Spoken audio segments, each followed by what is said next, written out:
नमः। ॐ श्री गुरुभ्यो नमः।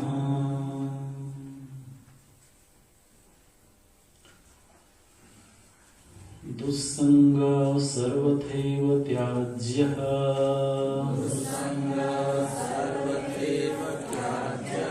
कामक्रोध मोह स्मृति भ्रंश बुद्धिनाश सर्वनाश कारणत्वात्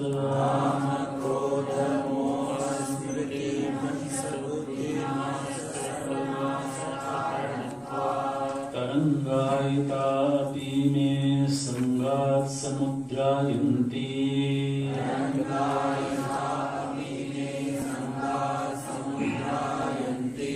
कस्तरति कस्तरति मायाम् यः संगं त्यजति यो महानुभावं सेवते निर्ममो भवति यो विविक्तस्थानं सेवते यो लोकबन्धम् उन्मूलयति निस्त्रैगुण्यो भवति योगक्षेमं त्यजति यः कर्मफलं त्यजति कर्माणि संन्यस्यति ततो निर्द्वन्द्वो भवति यः कर्मफलं त्यजति कर्माणि संन्यस्यति ततो निर्द्वन्द्वो भवति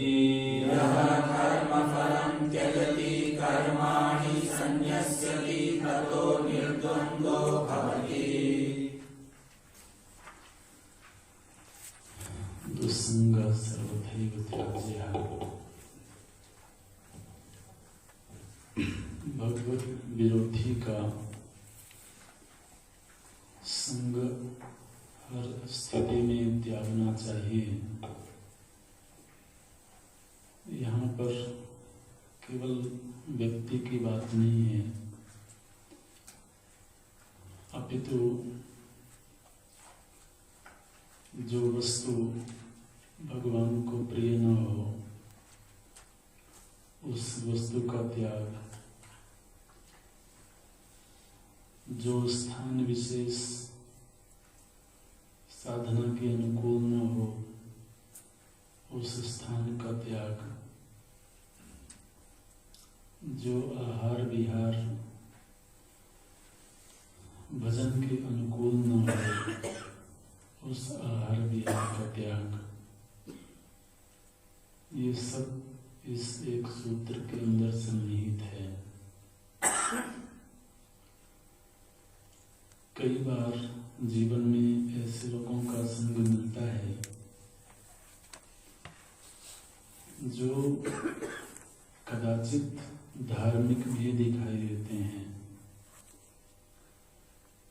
कदाचित आध्यात्मिक भी दिखाई देते हैं, किंतु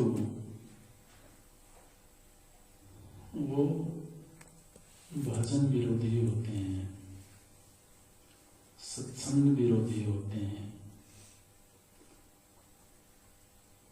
पूजन के विरोधी होते हैं।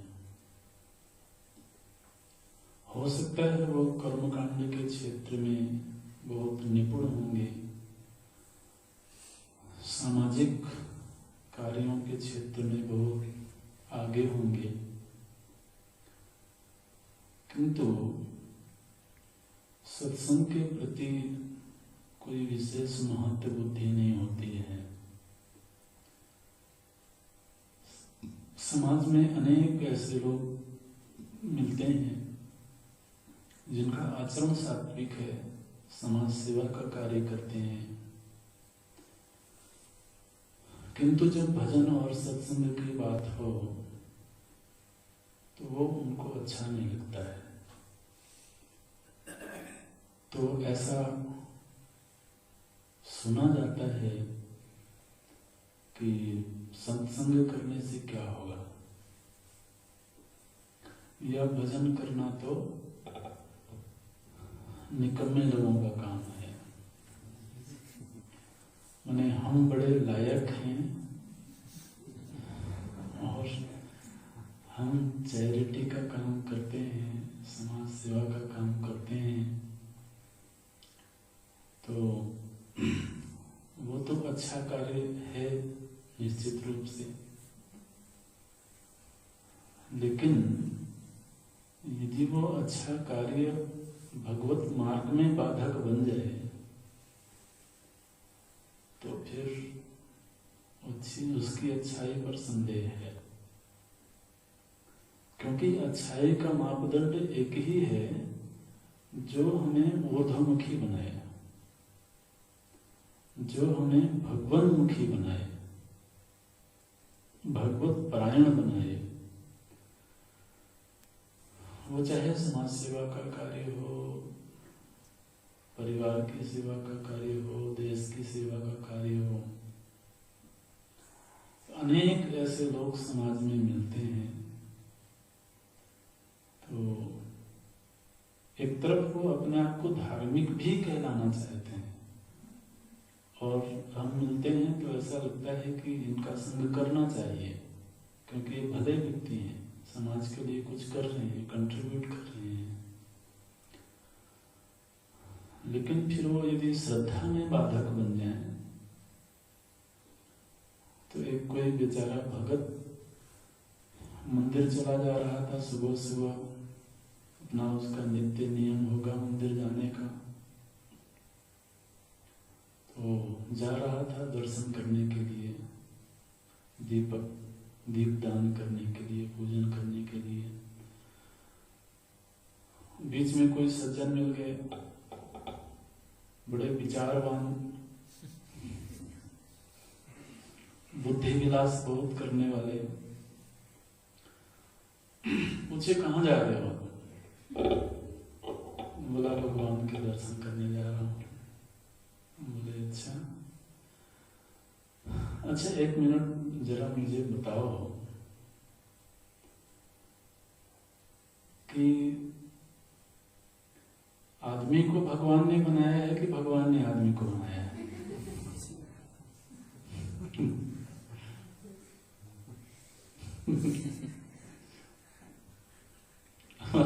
आपसे कोई पूछेगा तो आप क्या बताओगे? भगवान ने आदमी को बनाया, ठीक है। अच्छा मंदिर में जो मूर्ति रखी है उसको किसने बनाया है?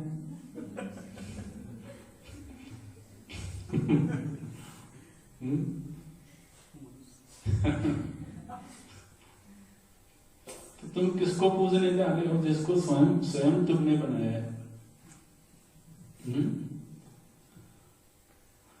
और जिसने तुमको बनाया है उसको तुम बना सकते हो क्या? वो तो तुमसे पहले है, तभी तो तुमको बनाया है उसने। अब तुम चले मूर्ति बनाने। तो वो बेचारा जो श्रद्धा से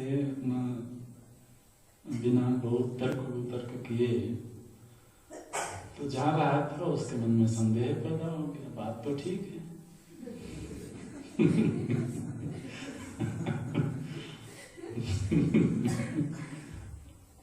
अब इस वाक्य में कोई त्रुटि तो दिखाई देती नहीं। तो ऐसे संग भी मिलते हैं महाराज, बहुत कुतर्क करने वाले लोग। हो सकता है वो धार्मिक होंगे, तो किसी न किसी आध्यात्मिक संगठन से जुड़े होंगे, लेकिन फिर वो श्रद्धा के घातक होते हैं।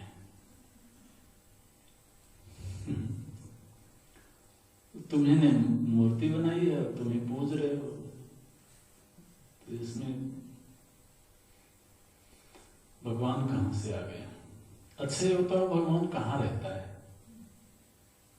बेचारा श्रद्धालु था, सत्संग किया हुआ था, बोला महाराज भगवान तो हर जगह रहता है।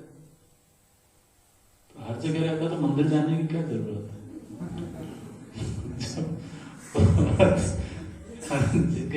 है।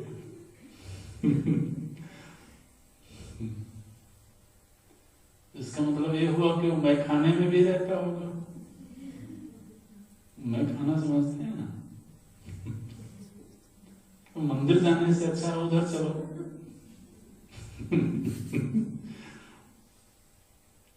तो ये जो हमारे शास्त्रीय सिद्धांत हैं वो अपनी जगह बिल्कुल सत्य है, यथार्थ है, लेकिन इन सिद्धांतों का कई बार लोग दुरुपयोग करते हैं और अपनी बुद्धि विलास के लिए तो इनका उपयोग करते हैं।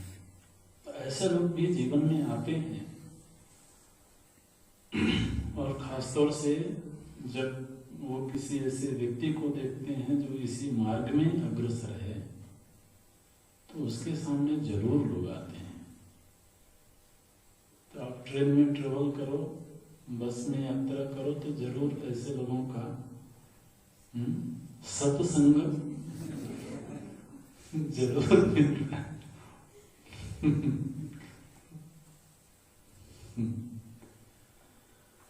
ऐसे लोगों से बचने की जरूरत, जब तक कि श्रद्धा परिपक्व ना हो गई हो, जब तक कि माने निश्चय ना हो गया हो, निश्चय की दृढ़ता ना हो गई हो, तब तक विशेष सावधानी की जरूरत होती है। क्योंकि व्यक्ति कब कहाँ फिसल जाए तो इसका कोई ठिकाना नहीं होता है। अभी यही कोई बता रहे थे कि कोई महात्मा थे, उन्होंने कई वर्षों तक साधना करी, कहीं उत्तराखंड में जाकर के कई वर्षों साधना करी, लगभग 7-8 वर्ष युवा अवस्था उनकी, और 7-8 वर्ष साधना करने के बाद उनको पता नहीं कोई ऐसा संग प्राप्त हुआ कि आज के दिन वो व्यक्ति 1 नंबर का नास्तिक है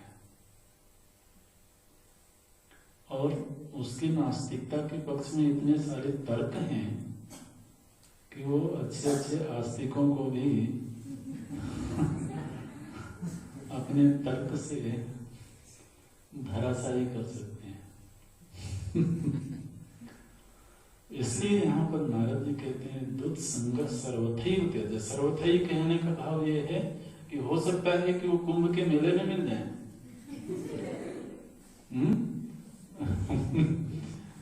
हो सकता है वो वृंदावन में मिल जाए, हो सकता है ब्रह्म मुहूर्त में मिल जाए। तो सर्वथैव का मतलब किसी भी काल में, किसी भी देश में, किसी भी वेश में मिल सकते हैं। हो सकता है साधु वेश में मिल जाए। वहां श्रद्धा को सिंचन करने वाला संग होना चाहिए, भक्ति का सिंचन हो, भक्ति में संवर्धन हो, ऐसा संग हो। अच्छा, जब बुद्धि विलास कहीं होने लगता है ना तो हमको भी थोड़ा उसमें रस आने लगता है, क्योंकि हमने भगवत कृपा से तो थोड़ा बहुत शास्त्र का अध्ययन कर लिया, तो कई बार लगता है कि चलो इसको पछाड़ के छोड़ेंगे।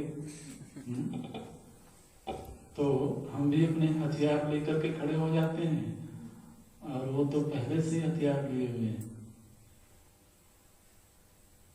तो ऐसा भी कभी होता है, जहां ऐसी स्थिति बने, अगर हमें लगता है कि हमारे समझाने से सामने वाला समझ सकता है या वो आज्ञाकारी है, वो श्रद्धालु है, उसके अंदर कुछ कुतर्क का भाव है जिसको हम निकाल सकते हैं, तो फिर वहां शामिल होना चाहिए।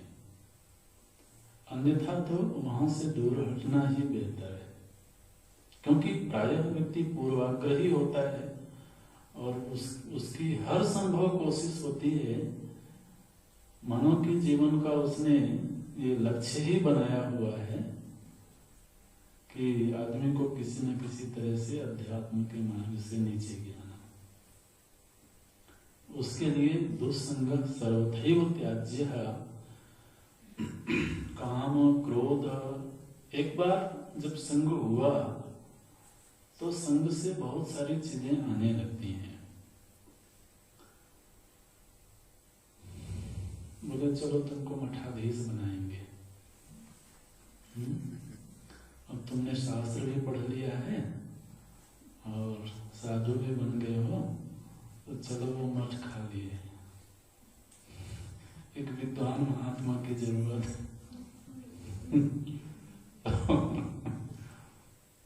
अच्छा लगता है, महामंडलेश्वर बनेंगे।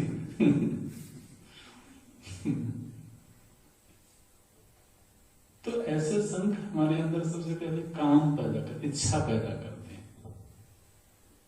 अरे कब तक दर दर भटकते रहोगे, अच्छी खासी गाड़ी मिलेगी, वहां खूब चेले जुड़े हुए हैं, अच्छी खासी संपदा भी है, तो काम पैदा होता है, इच्छा पैदा होती है। मानो कि हम गए, अब इच्छा पैदा हुई तो फिर जाना पड़ेगा उस इच्छा की पूर्ति के लिए, और उसके लिए और भी उम्मीदवार पहले से ही लाइन में लगे हुए हैं। तो आप देखिए आजकल धार्मिक नगरियों में ये सब भी देखने को मिलता है। एक एक आश्रम के लिए, एक एक प्रॉपर्टी के लिए ऐसे झगड़े होते हैं, जो लोग रहे होंगे उनको पता है, और किस हद तक वो झगड़ा पहुंचता है इसकी कोई सीमा नहीं है। काम की पूर्ति नहीं हुई तो क्रोध पैदा हुआ। अब पहले इसको ठिकाने लगाओ कि क्योंकि ये मेरे मठाधीश बनने में आड़े आ रहा है। हम खुद को ठिकाने लगाने चले थे और पता चला अब दूसरे को ठिकाने लगा रहे, और उस चक्कर में फिर बुद्धि एक बार उधर चल पड़े तो फिर उसकी कोई इति नहीं होती है। तो फिर मोह पैदा हुआ, विपरीत बुद्धि आई। जो कुछ हमने आध्यात्मिक प्रगति करी थी, जो कुछ भी शास्त्र का अध्ययन किया था, वो धीरे धीरे करके लुप्त होता जाता है। लुप्त क्या, दबता चला जाता है ना, तो शिथिल होता चला जाता है। स्मृति भ्रंश, और स्मृति भ्रंश से फिर बुद्धिनाश हो गए, तो बुद्धिहीन हो गए। इसलिए बुद्धिनाश होने से सर्वनाश कारणत्वात् दुस्संग सर्वथैव त्याज्य, ये हेतु है। क्योंकि ऐसा होता है, इस तरह की घटनाओं का एक कारण बनता है, तस्मात् दुस्संग सर्वथैव त्याज्य। ठीक है ना। अच्छा, बोले नहीं, चिंता की क्या बात है, थोड़ा सा उपभोग कर लेते हैं, एक आध साल रह करके फिर छोड़ देंगे। तो कामना की थोड़ी सी पूर्ति करने चले तो पहले एक तरंग उठी थी, इच्छा की एक तरंग उठी थी, और फिर वो तरंग धीरे धीरे कर कब समुद्र में बदल गई। माने प्रवृत्ति करना आसान है, वहां से निवृत्ति लेना बहुत मुश्किल होता है।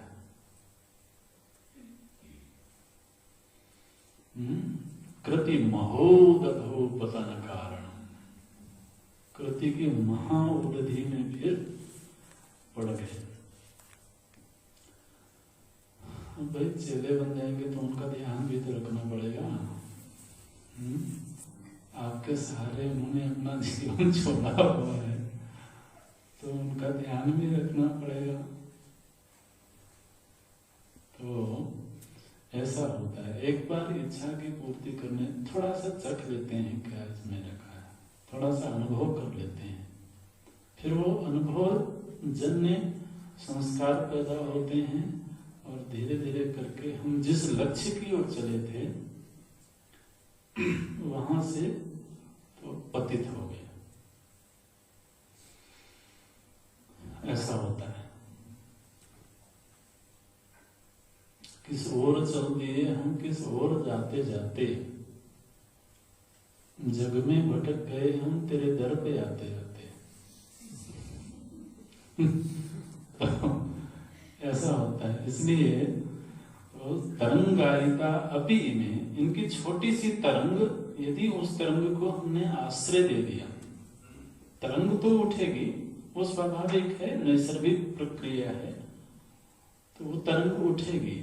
लेकिन उसको हमने आश्रय दिया तो फिर धीरे धीरे करके वो समुद्र में परिणत हो जाती है। ये इसलिए जब तरंग उठ रही हो उसी समय विशेष सावधान रहने की जरूरत होती है।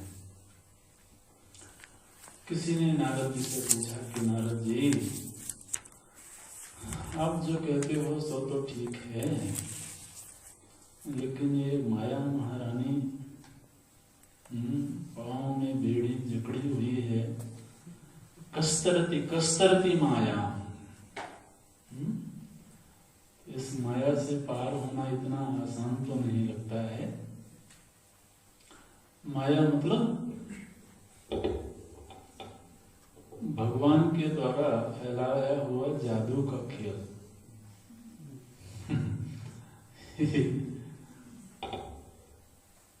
तो नारद जी कहते हैं यह संगम त्यजति। किसका संगम? जिससे दूर होना चाहते हैं, सीधी सी बात है। कस्तरती माया, जिससे दूर होना चाहते हैं उसका संग त्याग ले। और दूसरा, यो महानुभावम सेवते निर्ममो भवति, उसे निर्मम होना पड़ेगा आपको। अब ये बहुत कठिन मसला है। आप तो हमें बनाने चले थे, मधुर सहृदय बनाने चले थे, और आप कह रहे हो कि निर्मम हो जाओ। तो व्यवहार में, समाज में निर्मम का अर्थ क्या दिया जाता है? कठोर हृदय वाला, ठीक है। क्रूर प्रवृत्ति, लोग कहते हैं बड़ा निर्मम है, इसका आचरण ऐसा है जो क्रूर प्रवृत्ति का है। असल में संस्कृत में निर्मम का वो अर्थ नहीं होता है। जिसके मन से ममता निकल गई, जिसके मन से ममता निकल गई, निर्गता मम इति निर्मम, वो निर्मम है। निर्मम होना बड़ा ऊंचा स्वभाव है, बहुत ऊंची स्थिति है, साधारण स्थिति नहीं है। क्योंकि ममता का आश्रय बहुत बड़ा आश्रय है जीवन में। तो तीन चीजें बताते हैं यहाँ पर देवर्षि नारद। एक तो यह संगम त्यजति, यो महानुभावम सेवते निर्ममो भवति सह एव तरति, वही तरता है। तीन शर्तें बताई। महानुभाव का सेवन करे। महानुभाव का सेवन मतलब उन महापुरुषों का सेवन जिन्होंने माया को दूर कर दिया है, माया से दूर हो गए हैं या दूर होने के लिए प्रयासरत हैं। तो ये खेल ऐसा है जो हमारे मन को आकर्षित करता है। ये जो माया का खेल है ये हमें आकर्षित करता है। यहाँ पर माया का अर्थ बहुत आप वेदांतिक विचार करें तो उसकी अभी आवश्यकता नहीं है। वो चीजें जो हमें भगवत विमुख बनाती हैं, वो आकर्षित करने वाली वस्तुएं, वो आकर्षित करने वाले, मन को अच्छे लगने वाले संग जो हमें अधोमुखी बनाते हैं, उनसे यहां सावधान रहने की बात कर रहे हैं। एक छोटा सा प्रसंग याद आता है इस संदर्भ में। तो हमने किसी महात्मा से कहानी सुनी थी। तो वो बोले कि पहले के समय में जब बहुत ज़्यादा बाजार का विकास नहीं हुआ था, राजे रजवाड़ों का समय था, तो उस समय पर गांव में कभी 8-10 गांव 20 गांव के बीच में तो मेला लगा करता था।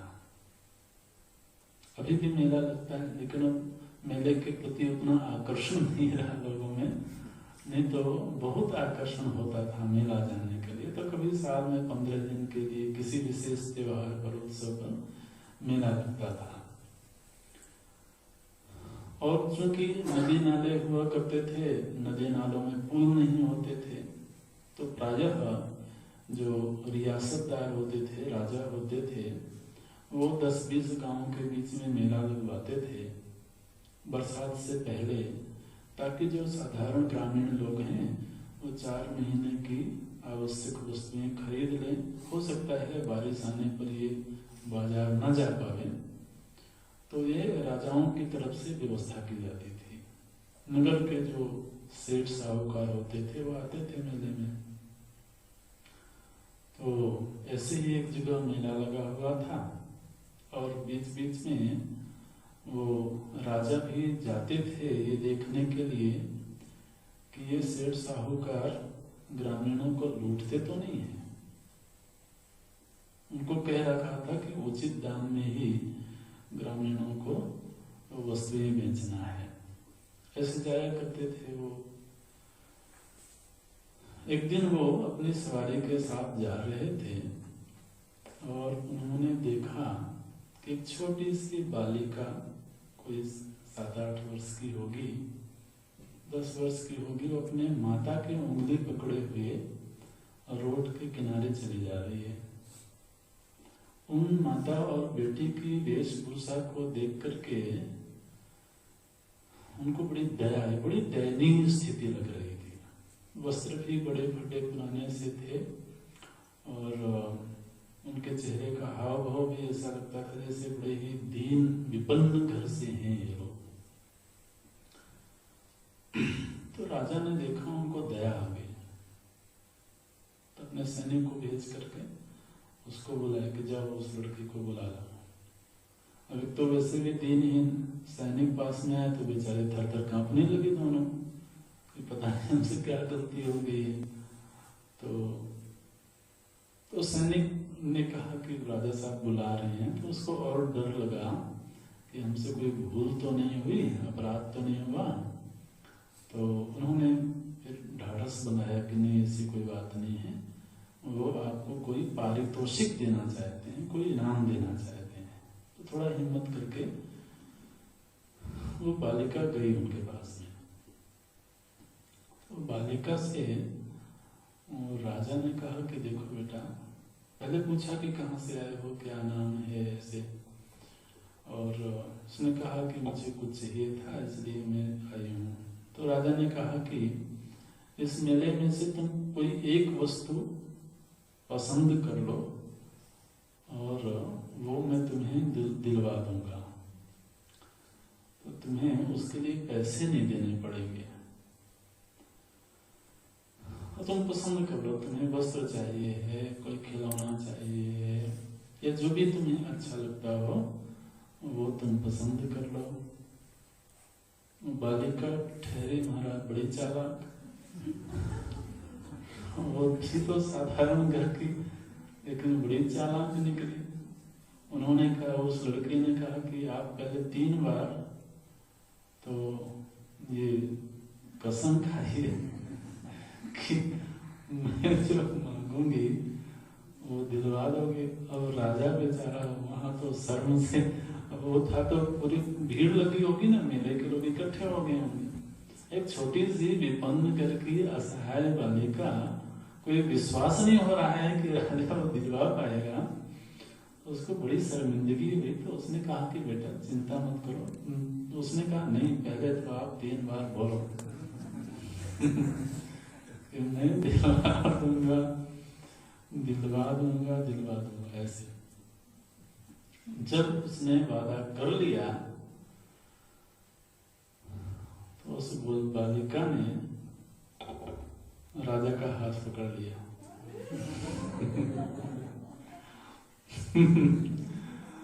बोले कि बस मुझे एक ही चीज चाहिए और वो आप हो।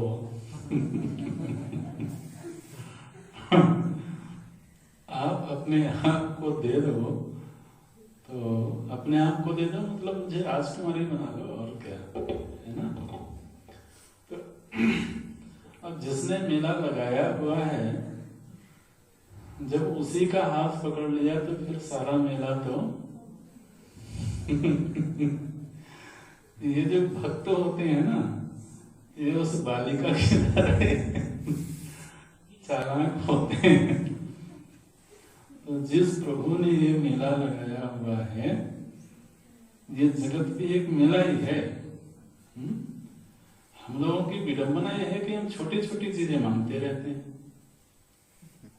और खिलौने की तरह थोड़े दिन तक रहती है, फिर नष्ट हो जाती है, फिर किसी छोटी चीज की मांग करते हैं।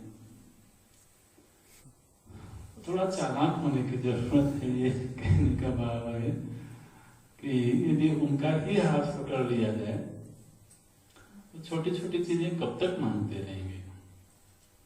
तो कहते हैं माया से तरने का उपाय यही है कि मायापति के चरण पकड़ने से, और मायापति के चरण पकड़ने के लिए पहले महानुभावों के चरण पकड़ने पड़ेंगे, क्योंकि उनकी आज्ञा के बिना वहां तक पहुंचा नहीं जा सकता। तो वो एक ही सहारा है, यो महानुभावम सेवते। और जब तक छोटी छोटी वस्तुओं से संग लगा रहेगा, अब अगर उस बालिका को किसी छोटी वस्तु के प्रति आकर्षण होता कि नहीं मुझे खिलौना चाहिए, तो वो मिल जाता, लेकिन वो कितने दिन का होता। इसलिए उन छोटे छोटे संगों का उसको त्याग करना पड़ा और थोड़ी हिम्मत जुटानी पड़ी। तो पहले कहते हैं यह संगम त्यजति, छोटी छोटी वस्तुओं का पहले संग छूटे और फिर जो महान है उनका संग मिले। और ये दो घटनाएं घट गई तो फिर व्यक्ति तो निर्मम हो ही जाएगा। निर्मम का एक अर्थ और होता है जो बहुत बड़े व्यक्ति से ममता जोड़ दे।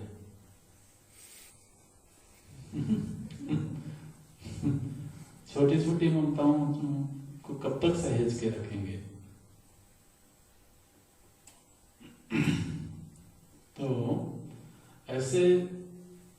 ऐसी ममता जोड़ी जाए कि छोटी छोटी ममताएं अपने आप छूट जाएं, वो भी एक अर्थ है इसका। इसलिए महापुरुषों से ममता जुड़े और फिर उनके सहारे उनकी कृपा से वो भगवान से ममता जुड़े, वही माया से तर सकता है। ये देवर्षि नारद का तो निश्चय है। देखिए प्रश्न उठाते हैं और प्रश्न के साथ ही साथ तो ये तीन बातें कहते हैं, कस्तरति मायाम यह संगम त्यजति यो महानुभावम सेवते निर्ममो भवति। पिछली कक्षाओं में भी चर्चा हो चुकी है कि संग त्यागने में थोड़ा सा कष्ट होता है, लेकिन हिम्मत जुटानी पड़ती है। हिम्मत हो तो फिर बात आसान होती है।